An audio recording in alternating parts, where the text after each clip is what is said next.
உங்க நரமுடியெல்லாம் காணாமல் போறதுக்கு இந்த ஒரு பொடி மட்டும் போதுங்க. ஹாய் மக்களே! நான் சொன்னா கண்டிப்பா நம்பவே மாட்டீங்க. நெறைய பேர் என்ன பண்றீங்க அப்டின்னா, அவ்ரி பொடிய அப்படியே டீ டிகாஷன்ல மிக்ஸ் பண்ணி ஹேர்ல அப்ளை பண்ணிறீங்க. அந்த மாரி அப்ளை பண்றத விட, இப்ப நம்ம ரெடி பண்ணியிருக்கிற மாரி நீங்க ரெடி பண்ணி உங்க ஹேர்ல அப்ளை பண்ணி பார்த்தீங்கன்னா, உங்களுக்கு ரிசல்ட் வந்து 100% கிடைக்கும். அது மட்டும் இல்ல, வெறும் 20 நிமிஷத்திலேயே உங்க முடிய வந்து நல்லா கருகருன்னு மாத்தி குடுத்துருங்க. இதுக்கு நீங்க மருதாணி பொடி கூட ஆட் பண்ண வேண்டாம். வெறும் அவுரி பொடி இருந்தாலே உங்க நரைமுடிகள்லாம் இருந்த இடமே தெரியாது. அப்புறம் உங்க முடிக்குள்ள எங்க உங்களுடைய வெள்ள முடிகள் இருக்குன்னு தேடணும். அந்த அளவுக்கு உங்க முடிய வந்து நல்லா கருகருன்னு மாத்தி குடுத்துருங்க. இப்ப வாங்க நம்ம வீடியோக்குள்ள போய் இத எப்படி ப்ரிப்பேர் பண்றது? இதில சேர்த்திருக்க முக்கியமான பொருள் என்ன? அப்படின்றத பார்த்துட்டு கரிஞ்சீரகம் நம்ம வந்துரலாம். முடிக்கு எவ்ளோ நல்லது அப்படின்றது நமக்கு எல்லாத்துக்குமே தெரியும். அதுக்காக தான் மெயினாவே கரிஞ்சீரகம் எடுத்திருக்கோம் இந்த ஹேர் டைக்கு. இப்ப இந்த ஹேர் டைல அதாவது இந்த கரிஞ்சீரகத்தோட ஒரு முக்கியமான ஒரு பொருள் நம்ம சேர்க்க போறோம். அது என்னன்னு பார்க்கலாம். இப்ப அந்த கரிஞ்சீரகத்த வந்து நானு ஒரு 3, 4 ஸ்பூன் அளவுக்கு நான் எடுத்துக்கிறேன். இப்ப இத நல்லா நம்ம ஃப்ரை பண்ணி எடுக்க போறோம் இந்த கரிஞ்சீரகத்த. ஒரு 4 ஸ்பூன் அளவுக்கு இந்த கரிஞ்சீரகம் எடுத்தாச்சு. ஏன்னா நான் ஃப்ரை பண்ணி இத நல்லா வறுத்துட்டு, இத வந்து நல்லா அரைச்சு எடுத்து வச்சுக்க போறேன். இது கூட ஒரு முக்கியமான ஒரு பொடிய நம்ம சேர்க்க போறோம். செம்மையா ரிசல்ட் தரப்போதுங்க. நம்மளே ஆச்சரியப்படுற அளவுக்கு ரிசல்ட் தரப்போது. அது எப்படின்னு பார்த்துரலாம் இப்ப. இப்ப இந்த கருஞ்சீரகத்த வந்து இரும்பு கடாயில போட்டுட்டு, நம்ம அடுப்புலயும் வச்சாச்சு. ஸ்டவ் ஆன் பண்ணி விட்டாச்சு. இப்ப இத நல்லா நம்ம ஃப்ரை பண்ணி எடுத்துக்கலாம்.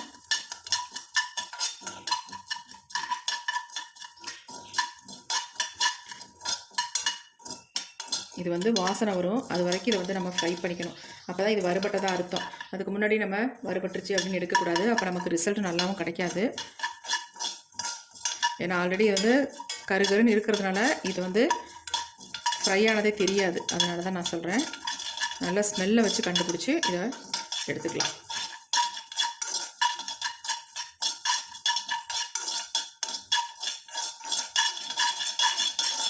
லைட்டாக அதேமாரி வெடிக்க ஆரம்பிக்கும். அந்த ஸ்டேஜில் வறுபட்டுருச்சு, நம்ம எடுத்துக்க வேண்டியது தான். பாருங்கள், நல்லா வந்து வெடிக்க ஆரம்பிச்சிருச்சு. நல்ல ஸ்மெல் வருது. இப்போ நம்ம ஸ்டவ்வை வந்து ஆஃப் பண்ணிடலாம். ரொம்ப விட்டுட்டோம்னா இது வந்து கருகி போயிடும். அந்த மாதிரி கருகக்கூடாது. இப்போ நம்ம அப்படியே இதை விட்டுடலாம். நல்லா ஆறட்டும். ஆறுனதுக்கு அப்புறமேட்டு என்ன பண்ணுறதுன்னு பார்க்கலாம். கரிஞ்சீரகம் நல்லா ஆறிடுச்சு. இப்போ இது எல்லாத்தையுமே நம்ம மிக்ஸி ஜாரில் வந்து எடுத்துக்கலாம். இதை வந்து நல்லா நம்ம அரைச்சி எடுக்க போகிறோம். அதாவது நல்லா நைஸாக பவுடர் மாதிரி அரைக்கணுங்க. அரைச்சிட்டு சளிச்சு நம்ம இதை எடுத்துக்கலாம்.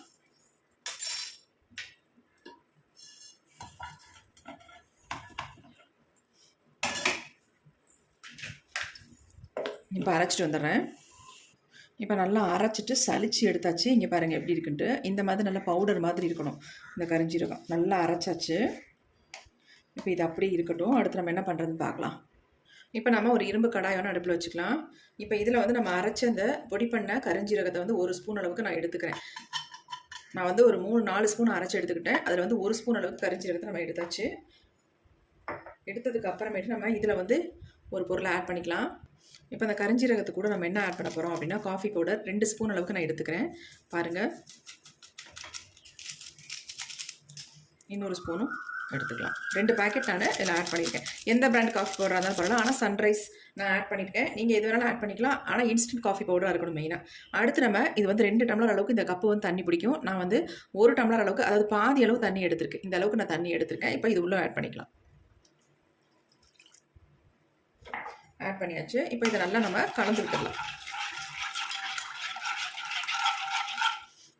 இப்போ இதில் வந்து நம்ம ஒரு முக்கியமான ஒரு பொடியை ஆட் பண்ண போகிறோம் அப்படின்னு சொல்லியிருந்தேன் இல்லையா. இப்போ நம்ம ஸ்டவ்வை ஆன் பண்ணி விட்டுடலாம். இது எல்லாம் கொதிக்கட்டும். அந்த முக்கியமான பொடியை வந்து நம்ம கடைசியாக தான் ஆட் பண்ண போகிறோம். நல்லா இந்த மாதிரி கலந்து விட்டுடலாம். நல்லா டார்க்காக பிளாக்காக இருக்குது பாருங்கள். காஃபி பவுடர் நம்ம எதுக்கு சேர்க்குறோம் அப்படின்னா, நம்ம முடியில் வந்து இந்த கலர் பிடிக்கிறதுக்காக நம்ம காஃபி பவுடரை வந்து ஆட் பண்ணியிருக்கோம். இந்த கரிஞ்சீரகத்தோட நல்லா கலந்தாச்சு. இது நல்லா கொதிக்கட்டும். நல்லா கொஞ்சம் திக்காக மாறட்டும். அதுக்கப்புறமேட்டு நம்ம என்ன பண்ணுறதுன்னு பார்க்கலாம். இப்போ பாருங்கள், எந்த அளவுக்கு நல்லா கொதிச்சு வருது அப்படின்ட்டு. நல்லா கலர் வந்து எப்படி மாறி வருது பாருங்கள். நல்லா காஃபி பவுடரோட கலரும் இந்த கரிஞ்சீரகத்தோட கலரும் நல்லா சேர்ந்து நல்ல ஒரு கருகருகருன்னு வருது. இப்போ நம்ம இதில் சேர்க்க போகிற ஒரு முக்கியமான பொடி வந்து சேர்க்கும் பொழுது நம்ம முடியில் நல்லா கம் மாதிரி பிடிக்கும். ஒரு டைம் நீங்கள் அப்ளை பண்ண உடனே உங்கள் முடியை நல்லா கருமையாக மாற்றிடும். நிறைய பேத்துக்கு இந்த மெத்தடில் ட்ரை பண்ண தெரியல. ஆனால் நீங்கள் ஒரு டைம் பார்த்துட்டு இதே மாதிரி ட்ரை பண்ணி பாருங்கள். அப்புறமேட்டு நீங்கள் விடவே மாட்டீங்க. கண்டிப்பாக இந்த டையை தான் தொடர்ந்து அப்ளை பண்ணுவீங்க. சின்னவங்கலேருந்து பெரியவங்க வரைக்கும் எல்லாருமே யூஸ் பண்ணிக்கலாம். ஆனால் சின்னவங்கன்னா நிறைய பேர் குழந்தைங்கள பற்றி கேட்குறீங்க. குழந்தைங்க யூஸ் பண்ணலாமாக்கா அப்படின்ட்டு. நம்ம வந்து நார்மலாக மருதாணியாக இருந்தாலும் சரி, அவுரியாக இருந்தாலும் சரி, குழந்தைங்கள்லாம் அது ஹேரில் அப்ளை பண்ணக்கூடாதுங்க. ஒரு 16 வயசு 17 வயசுக்கு அப்புறமேட்டு ஒரு சில குழந்தைங்களுக்கு, அதாவது நிறைய குழந்தைங்களுக்கு இப்போ நரைமுடிகள் வருது. அந்த மாதிரி நரைமுடிகள் வர்ற குழந்தைங்களுக்கு ஒரு 17 வயசுக்கு மேலே வேணால் ஹேரில் அப்ளை பண்ணலாம். அதை விட்டு சின்ன சின்ன குழந்தைங்களுக்குலாம் ஹேரில் அப்ளை பண்ணலாமாலாம் கேட்காதீங்க. இளநரைகள் வரும், அது தானாகவே போயிடும். நல்ல சத்தான உணவுகள்லாம் எடுக்கும் பொழுது அந்த நரைமுடிகள்லாம் காணாமல் போயிடும். அந்த மாதிரி ட்ரை பண்ணுங்கள். ஆனால் டை வந்து அப்ளை பண்ணலாமான்னு தயவு செஞ்சு கேட்காதீங்க. அது நல்லது கிடையாது குழந்தைங்களுக்கு. இப்போ நல்லா வந்து கொதிச்சு கொஞ்சம் திக்காக மாறிடுச்சு. அடுத்து நம்ம இதில் ஆட் பண்ண போகிறது என்னென்னு பார்க்கலாம். ஃபர்ஸ்ட் நம்ம இதில் வந்து சேர்க்க போகிறது நெல்லிக்காய் பொடி தாங்க. 1 ஸ்பூன் அளவுக்கு நான் நெல்லிக்காய் பொடி எடுத்துக்கிறேன். நெல்லிக்காய் பொடி நம்ம சேர்க்குறோம் சரி, ஆனால் ஒரு முக்கியமான பொடி அதில் வந்து ஆட் பண்ண போகிறோம் அப்படின்னு சொன்னேன்ல, அந்த பொடியை தான் இப்போ நான் ஃபைனலாக ஆட் பண்ண போகிறேன்.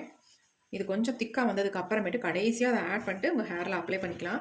இது ஓவர் நைட் கூட தாராளமாக நீங்கள் வச்சுக்கலாம். அதனால் ஒன்றுமே இல்லை. நமக்கு நல்ல கலர் கொடுக்கணும்னா கண்டிப்பாக இந்த மெத்தடில் ட்ரை பண்ணுங்கள். சூப்பராக உங்கள் முடியில் பிடிக்கும். இங்கே பாருங்கள், நான் யூஸ் பண்ணுற இந்த கரண்டியை எந்த அளவுக்கு கலர் மாறி இருக்கு பாருங்கள்.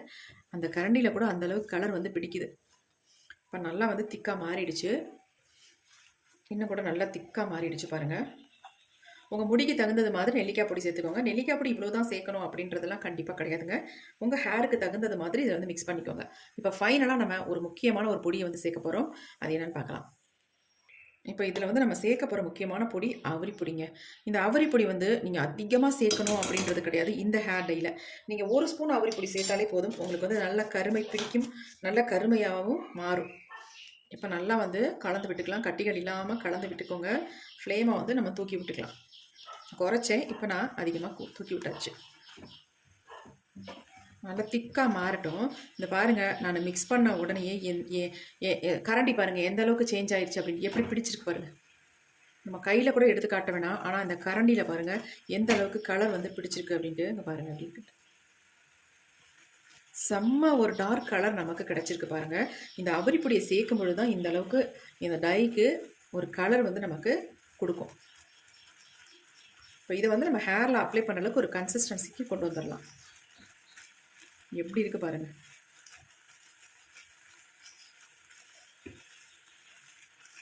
கொஞ்சம் திக்காவே எடுத்துக்கலாம். ஹேரில் அப்ளை பண்ணால் நமக்கு முகத்துக்கு வந்து வலியக்கூடாது. அந்த மாதிரி ஒரு கன்சிஸ்டன்சியில் இதை வந்து ரெடி பண்ணி எடுத்துக்கலாம். இந்த ஹேர் டையை நீங்கள் ஒரு டைம் மட்டும் அப்ளை பண்ணி பாருங்கள், அப்புறம் விடவே மாட்டீங்க. ஏன்னா அந்தளவுக்கு உங்களுக்கு வந்து எக்ஸலண்ட்டான ரிசல்ட்டு ஃபஸ்ட் டைமே கிடைக்கும். நல்லா திக்காக மாறிடுச்சு. நான் ஸ்டவ் ஆஃப் பண்ணிடுறேன். இதுக்கு மேலே நம்ம விட்டோம்னா ரொம்ப திக்காக மாறிடும். அப்புறம் அள்ளி அள்ளி அப்புறம் மாதிரி இருக்கும் தலையில். அதனால் நல்லா வந்து ஸ்கேல்ஃப்குள்ளே படுற மாதிரி இதை வந்து அப்ளை பண்ண போகிறோம். எங்கெங்கெல்லாம் வெள்ளை முடிகள் இருக்கோ அங்கே நல்லாவே டச்சப் பண்ணி விடணும். இப்போ இது வந்து கொஞ்சம் நேரம் அப்படியே விட்டுடலாம். ஆறுற வரைக்கும் இதை வந்து ரெஸ்ட்டில் விட்டுலாம். அதுக்கப்புறமே நம்ம எடுத்து பார்க்கலாம். அப்படியே இருக்கட்டும், ஓப்பன்லேயே இருக்கட்டும், அதனால் ஒன்றும் பிரச்சனை இல்லை. இப்போ டை பார்க்கலாம் எப்படி இருக்குன்ட்டு. ஓரளவுக்கு நல்லாவே ஆறிடுச்சு. ஒரு 10 நிமிஷம் தான் நம்ம விட்டுருந்தோம். பாருங்கள் எப்படி இருக்குன்ட்டு. செம்மையான ஒரு ஹேர் டை நம்ம ரெடி பண்ணியிருக்கோம்.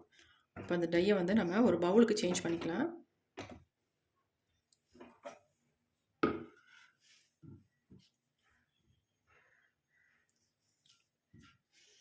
கரண்டி வச்சு எடுத்துக்கலாம்.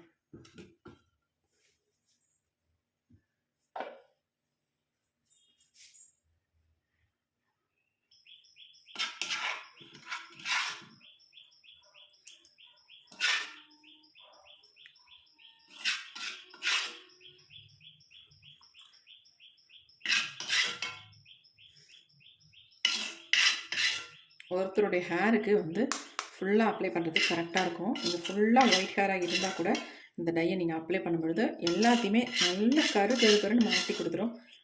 முக்கியமாக நீங்கள் வந்து கெமிக்கல் ஹேர் டை அப்ளை பண்ணாதவங்களாக இருக்கணும். ஒரு ஹேர் டை உங்கள் ஹேரில் பிடிக்கணும் அப்படின்னா கண்டிப்பாக நீங்கள் வந்து கெமிக்கல் ஹேர் டை அப்ளை பண்ணாமல் இருக்கணும். இப்போ நம்ம டையை வந்து ரெடி பண்ணிட்டோம். எப்படி இருக்குது பாருங்கள். இங்கே பாருங்கள், இந்த மாதிரி கன்சிஸ்டன்சியில் இருக்கும்போது ப்ரஷ்ல எடுத்து கரெக்டாக சூப்பராக நீங்கள் அப்ளை பண்ணிக்கலாம். கையில் வந்து யூஸ் பண்ணி அப்ளை பண்ணுறத விட நீங்கள் ப்ரஷ் யூஸ் பண்ணிக்கிறது ரொம்ப ரொம்ப நல்லது. அப்படி இல்லைன்னா கையில் வந்து க்ளவுஸ் போட்டு ஹேரில் அப்ளை பண்ணிக்கணும். இதை நான் உங்களுக்கு அப்ளை பண்ணி ரிசல்ட்டும் காட்ட போகிறேன். உங்கள் முடி வந்து ரொம்ப ட்ரையாக இருக்குது அப்படின்னு நினச்சிங்கன்னா மட்டும் இதில் ஆலோவேரா ஜெல் ஒரு ஸ்பூன் அளவுக்கு ஆட் பண்ணிக்கோங்க. நேச்சுரல் ஆலோவேரா இருந்தாலும் ஆட் பண்ணிக்கலாம். அப்படி இல்லைன்னா நீங்கள் தாராளமாக நம்ம கடையில் விற்கிற ஆலோவேரா ஜெல்லே யூஸ் பண்ணிக்கலாம். நான் ஒரு ஸ்பூன் அளவுக்கு ஆலோவேரா ஜெல் ஆட் பண்ணிவிட்டு என்னுடைய ஹேரில் நான் அதை அப்ளை பண்ணி காட்ட போகிறேன். எப்படி இருக்குன்னு பாருங்கள். இந்த மாதிரி ஒயிட் கலர் ஜெல்லாக பார்த்து வாங்கிக்கோங்க. இதான் ரொம்ப ரொம்ப நல்லது. கெமிக்கல் ஆட் பண்ணாதது. ஃபுல் அண்ட் ஃபுல் நேச்சுரலாக இருக்கும். இப்போ நான் அதை ஓப்பன் பண்ணிக்கிறேன்.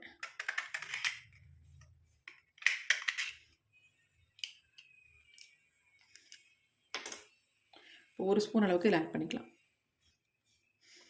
ஹேர் உங்களுக்கு ட்ரையான ஹேராக இருந்தால் மட்டும் நீங்கள் ஆட் பண்ணிக்கோங்க. நான் என்னுடைய ஹேர் ரொம்ப ட்ரையாக இருக்கிறதுனால இதை வந்து ஆட் பண்ணிக்கிட்டேன். ரொம்ப வேண்டாம், ஒரு ஸ்பூன் அளவுக்கு ஆட் பண்ணிக்கோங்க. ஆட் பண்ணி நல்லா அந்த மாதிரி அது கட்டி நல்லா கரைஞ்சி போகிற அளவுக்கு மிக்ஸ் பண்ணிக்கோங்க. ஃபுல்லாக நல்லா மிக்ஸ் ஆகணும். அது மாதிரி மிக்ஸ் பண்ணிவிட்டு இப்போ ஹேரில் நம்ம அப்ளை பண்ண வேண்டியதுதான். பாருங்கள் எப்படி இருக்குன்னு. கன்சிஸ்டன்சி கரெக்டாக இருக்குது. நம்ம ஹேரில் இப்படி எடுத்து அப்ளை பண்ணுறதுக்கு சூப்பராக இருக்கும். பாருங்கள் எப்படி இருக்குது.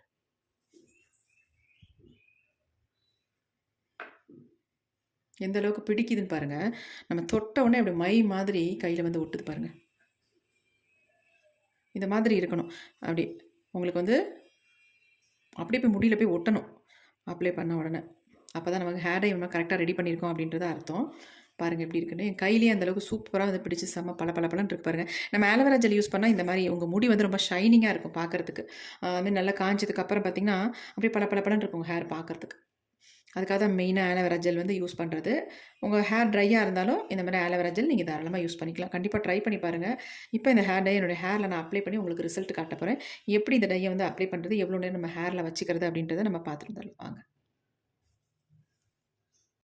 நெறைய விதமான ஹேர் டை நம்ம ப்ரிப்பேர் பண்ணி அப்ளை பண்ணியிருக்கோம். ஆனா, இந்த டைய நீங்க அப்ளை பண்ணி பார்த்தீங்கன்னா, சூப்பரான ரிசல்ட் உங்களுக்கு கிடைக்குங்க. உங்க முடியெல்லாம் 20 நிமிஷத்துல நல்லா கருகருன்னு மாறிடும். நரை முடிகள் எங்கெங்க இருக்கு அப்படின்னு பார்க்குற அளவுக்கு உங்களுக்கு வந்து ரிசல்ட் கிடைக்கும். ஏன்னா, நம்ம அவுரி பொடிக்கு கூட ஒரு சில பொருள்கள்லாம் சேர்த்து ரெடி பண்ணியிருக்கோம். இந்த மாரி ரெடி பண்ணும்பொழுது நம்ம முடியில நல்லா பிடிச்சு நம்ம முடிய வந்து நல்லா கருகருன்னு மாத்தி குடுக்கும். ஆல்ரெடி சும்மாவே நம்ம மருதாணி அதாவது மருதாணியோட அவுரி பொடியும் சேர்த்து மிக்ஸ் பண்ணி ஹேர்ல அப்ளை பண்ணும்பொழுது ஓரளவுக்கு நமக்கு ரிசல்ட் கிடைக்கும். ஆனா, இந்த மாதிரி நீங்க அப்ளை பண்ணும்பொழுது 100க்கு 100% உங்களுக்கு ரிசல்ட் வந்து சூப்பரா கிடைக்குங்க. அது மட்டும் இல்ல ஹேர் குரோத்துக்கும் நல்லது இந்த அவுரி பொடி. ஹேர வந்து நல்லா வளர வைக்கிறதுக்கும், முடிகள் கொட்டாம பாதுகாக்கிறதுக்கும் நல்லாவே ஹெல்ப் பண்ணும். கண்டிப்பா ட்ரை பண்ணி பாருங்க. நீங்க ஆல்ரெடி மருதாணி யூஸ் பண்றவங்களா இருந்தா, உடனே உங்க முடி வந்து நல்லா கருகருன்னு மாத்தி குடுத்துரும். கண்டிப்பா ட்ரை பண்ணுங்க. எக்ஸலன்ட்டான ரிசல்ட் தரக்கூடிய ஹேர் டை தான் இது. இந்த வீடியோ உங்களுக்கு ரொம்ப ரொம்ப யூஸ்ஃபுல்லா இருக்கும். ட்ரை பண்ணி பார்த்துட்டு எப்படி இருந்துச்சுன்னு கமெண்ட்ல கமெண்ட் பண்ணுங்க. Thank you.